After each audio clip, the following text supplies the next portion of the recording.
Good evening friends, আমি মৌমিতা। আমার channel ক্রিস্টালে তোমাদের অনেক অনেক ওয়েলকাম আর ভালোবাসি দিয়ে একটা নতুন ব্লগ শুরু করলাম। এখন বাজে সন্ধে 5:45 মতন।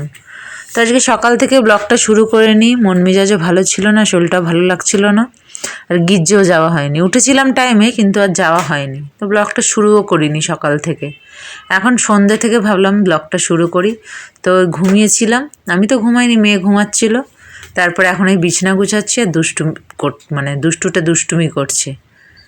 মানে ও খেলা করবে এখন, ওর সঙ্গে লুকোচুরি খেলো। বারণ করছি, শুনছে না, ও বদমাশি করেই যাচ্ছে। তো এখন ওকে ফ্রেশ করাবে, আগে বিছানাটা গুছিয়ে নিই, তারপরে ওকে ফ্রেশ করিয়ে তারপরে চাটা খাবো। তো ভাবলাম যে সকাল থেকে তো করিনি, এখন থেকেই ব্লগটা শুরু করি। তো এখন থেকে ব্লগটা শুরু করলাম। দুষ্টুটা বছরের শেষটা মোটামুটি ভালো হয়েছে, কিন্তু শুরুটা খুব একটা ভালো হলো না। দেখা যাক সারা বছরটা কি আছে। আর এই কম্বলটা মানে নতুন বার করা হয়েছে, ধোয়া আর কি। মেয়ের খুব পছন্দ, সফট সফট, তো খুব একটা মোটা না, কিন্তু শীতটা খুব ভালোই গরম হয় গা। তো বালিশ টালিশ সব গুছিয়ে গাছিয়ে রেখে দিলাম। এবারে দুষ্টুটাকে ফ্রেশ করবার। দেখো, আমি ওর জন্য চিরুনি আর গার্ডার আনতে যাচ্ছি, ও কেমন কী সব বলছে ক্যামেরার সামনে, খুব দুষ্টু। দেবার বলছে দাঁড়াও দাঁড়াও, টাটা টাটা। তো চুলটাকে ভালো করে বেঁধে দেবো। আর চুলটা তো কালকে শ্যাম্পু করে দিয়েছিলাম। যখনই 1 সপ্তাহ হয়ে যায় না, ঠিক 1 দিন আগে থেকে দেখি 2-4টে করে চুল ছিঁড়ছে। আবার যেই শ্যাম্পু করে দিই, আবার চুলটা মানে পরিষ্কার হয়ে যায় মাথা, আবার চুল ছেড়ে না। আবার ঠিক দেখবো 1 সপ্তাহ শেষের দিকে 2-1 দিন আগে থেকে দেখবো 2-1টা করে চুল ছিঁড়েছে। আমি ভীষণ ওই দিকটা নজর রাখি যাতে ওর বেশি চুল না ছেড়ে, কারণ আমি তো ন্যাড়া।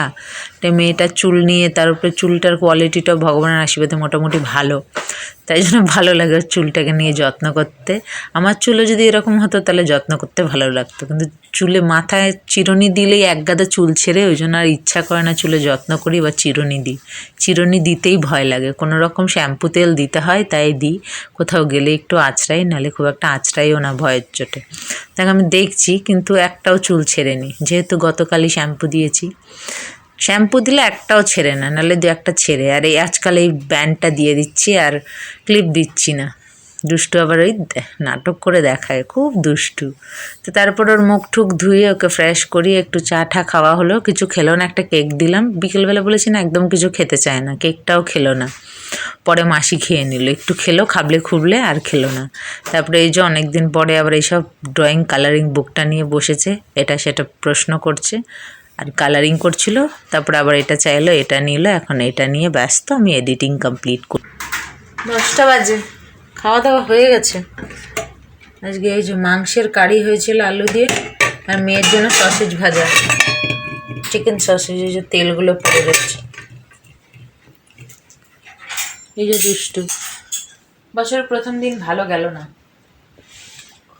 জানি না সারা বছর কিরম যাবে, খুব একটা ভালো গেল না। অন্যান্য দিনের মতন একই রুটিন, আহামরি কিছু না। তার উপরে গান ফান বাজছে না, মনেই হচ্ছে না। এখন হয়ে গেছে, খাওয়া দাওয়া হয়ে গেছে, আমি কাপড় চোপড় তুলবো, ব্লগটাকে তাড়াতাড়ি শেষ করে দেবো, ঘুমিয়ে যাবো। ঘুম ঘুম পাচ্ছিল। ঠিক আছে, ব্লগটাকে শেষ করে দিচ্ছে। আজকে তেমন কিছু শেয়ার করতে পারলাম না, যেটুকু পারলাম শেয়ার করলাম। আগামীকাল আবার আজকে তো 1 তারিখ হয়ে গেল, কালকে থেকে আবার আস্তে আস্তে মেয়েকে আবার পড়তে বসাতে হবে।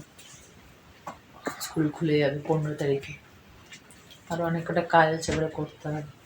ঠিক আছে, ব্লগটাকে শেষ করছি। আগামীকাল আসছে আবার একটা নতুন ব্লগ নিয়ে। তোমরা ভালো থেকো, সুস্থ থেকো, নিজেদের খেয়াল রাখো। Good night.